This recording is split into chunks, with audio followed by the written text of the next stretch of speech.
dari kelompok 1. Di sini saya sebagai penyaji 1. Baiklah, di sini saya akan menjelaskan tentang pengertian konsep profesi keguruan. Baiklah, yang pertama, pengertian profesi. Kata profesi berasal dari bahasa Inggris yaitu profession yang mengandung arti pekerjaan yang memerlukan keahlian yang diperoleh melalui pendidikan atau latihan khusus. Menurut Jasmine Muhammad, profesi adalah suatu lapangan pekerjaan yang dalam melakukan tugasnya memerlukan teknik prosedur ilmiah, memiliki dedikasi serta cara menyikapi lapangan pekerjaan yang berorientasi pada pelayanan yang ahli. Profesionalisme berakar pada kata profesi yang berarti pekerjaan yang dilandasi pendidikan keahlian. Profesionalisme itu sendiri dapat berarti mutu, kualitas, dan tindak tanduk yang merupakan ciri suatu profesi atau orang yang profesional. Jadi profesi dapat diartikan sebagai suatu jabatan atau pekerjaan tertentu yang mensyaratkan pengetahuan dan keterampilan khusus yang diperoleh dari pendidikan akademis yang intensif. Jadi dapat disimpulkan profesi keguruan adalah suatu bidang pengabdian atau dedikasi kepada kepentingan anak didik dalam perkembangannya menuju kesempurnaan manusia. Mungkin cukup sekian yang dapat saya sampaikan. Kurang dan janggalnya saya mohon maaf. Wabillahi taufiq wal hidayat. Wassalamualaikum warahmatullahi wabarakatuh. Akan dilanjutkan oleh penyaji 2. Assalamualaikum warahmatullahi wabarakatuh. Perkenalkan, nama saya Mahfuzah Ikroma. Di sini saya akan melanjutkan presentase dari penyaji pertama, yaitu Saudari Nur Ijadian. Di sini saya akan menjelaskan tentang bagian B dan bagian C, di mana bagian B membahas tentang syarat, karakteristik, dan kriteria profesi keguruan, sedangkan bagian C membahas tentang kode etik profesi keguruan. Yang pertama yaitu syarat profesi keguruan. Menurut Ramayulis, ada beberapa persyaratan untuk menjadi guru. Yang pertama syarat fisik, yaitu seorang guru haruslah memiliki tubuh yang sehat atau berbadan sehat, kemudian tidak cacat, tidak memiliki cacat tubuh yang dapat mengganggu pekerjaannya, kemudian yang ketiga, tidak memiliki penyakit yang menular. Kemudian yang bagian nomor 2, syarat psikis atau mental. Seorang guru haruslah memiliki mental yang baik. Misalnya dewasa dalam bertindak dan berpikir, kemudian sabar, ramah, dan memiliki sifat yang baik. Yang ketiga, syarat keagamaan. Seorang guru haruslah memiliki agama sehingga ia bisa menjadi uswatun hasanah atau contoh yang baik bagi peserta didik. Kemudian yang keempat, syarat teknis, yaitu seorang guru harus memiliki ijazah. Yang kelima yaitu syarat pedagogis. Seorang guru haruslah menguasai metode mengajar.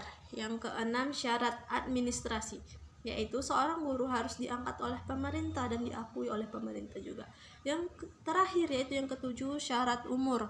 Seorang guru harus diangkat dari orang dewasa. Yang kedua yaitu karakteristik profesi keguruan.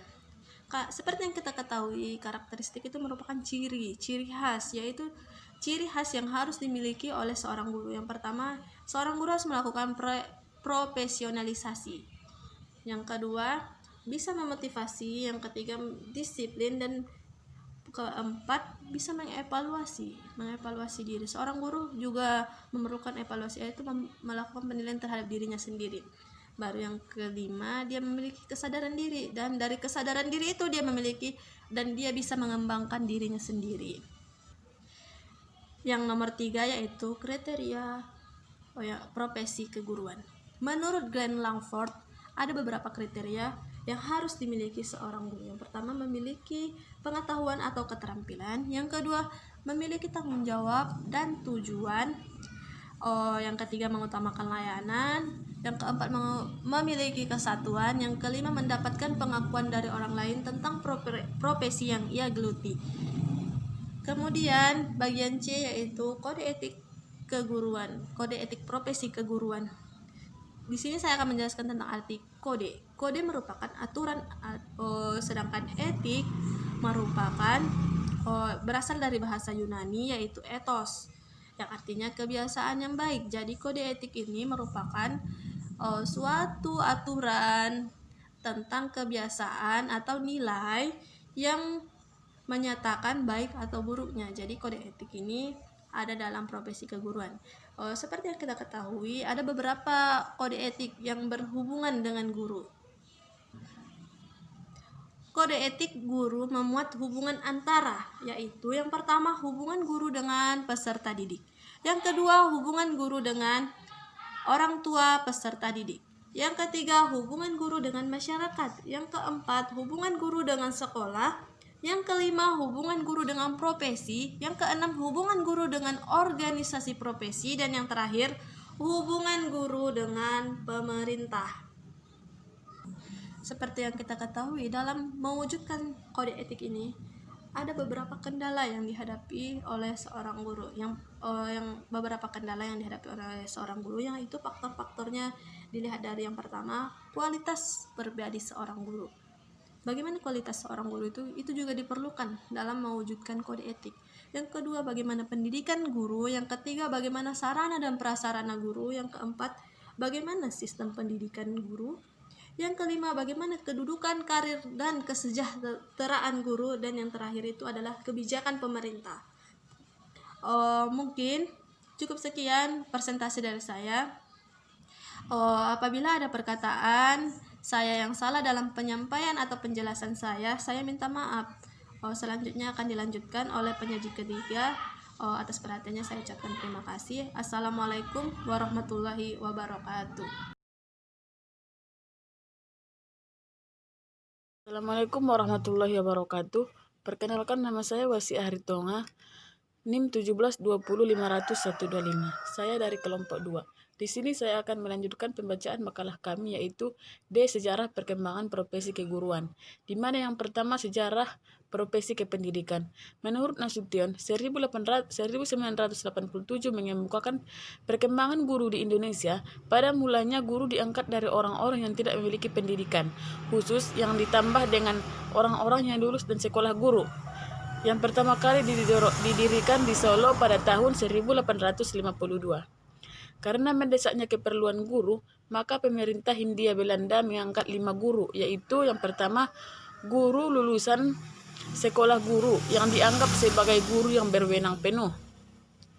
Yang kedua, guru yang bukan sekolah guru tetapi lulus ujian yang diadakan untuk menjadi guru. Yang ketiga, guru bantu, yang ini lulus ujian guru bantu. Yang keempat, guru yang dimagangkan kepada seorang guru senior yang merupakan calon guru. Yang kelima, guru yang diangkat karena keadaan yang sangat mendesak, yang berasal dari warga yang pernah mengecap pendidikan. Walaupun jabatan guru tidak harus disebut sebagai jabatan profesional penuh, status mulai membaik.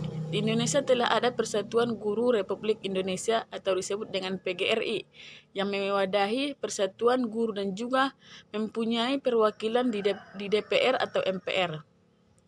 Dalam sejarah guru Indonesia, guru pernah mempunyai wibawa yang sangat tinggi dan dianggap sebagai orang yang bersatu. Peran guru saat itu tidak hanya mendidik anak di depan kelas, mendidik masyarakat, tempat pribadi maupun sosial.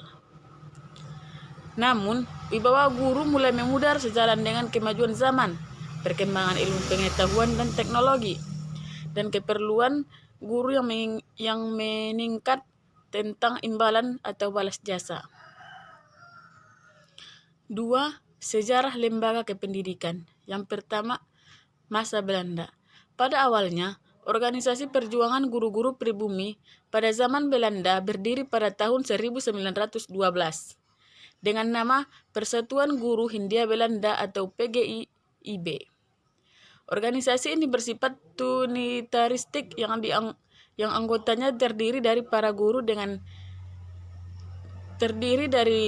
guru bantu, guru desa, kepala sekolah, dan pemilik sekolah. Dengan latar pendidikan yang berbeda-beda, mereka umumnya bertugas di sekolah desa dan sekolah rakyat angka 2. Yang kedua, masa kemerdekaan. Kesadaran kebangsaan dan semangat perjuangan yang sejak lama tumbuh mendorong para pribumi memperjuangkan persamaan hak dan posisi dengan pihak Belanda. Hasil lain adalah kepala HIS yang dulu selalu dijabat oleh orang Belanda satu persatu pindah ke tangan orang Indonesia. Semangat perjuangan ini makin berkobar dan memuncak pada kesadaran dan cita-cita kemerdekaan. Perjuangan guru tidak lagi perjuangan perbaikan nasib, tidak lagi perjuangan kesamaan hak dan posisi dengan Belanda, tetapi memuncak menjadi perjuangan nasional dengan teriak merdeka. Pada tahun 1932, nama Persatuan Guru Hindia Belanda atau PGHB diubah ini menjadi Persatuan Guru Indonesia atau PGI. Perubahan nama ini mengejutkan pemerintah Belanda karena kata Indonesia yang mencerminkan semangat kebangsaan sangat tidak disenangi oleh Belanda. Sebaliknya, kata Indonesia sangat didambakan oleh guru bangsa Indonesia. Pada zaman pendudukan Jepang, segala organisasi dilarang.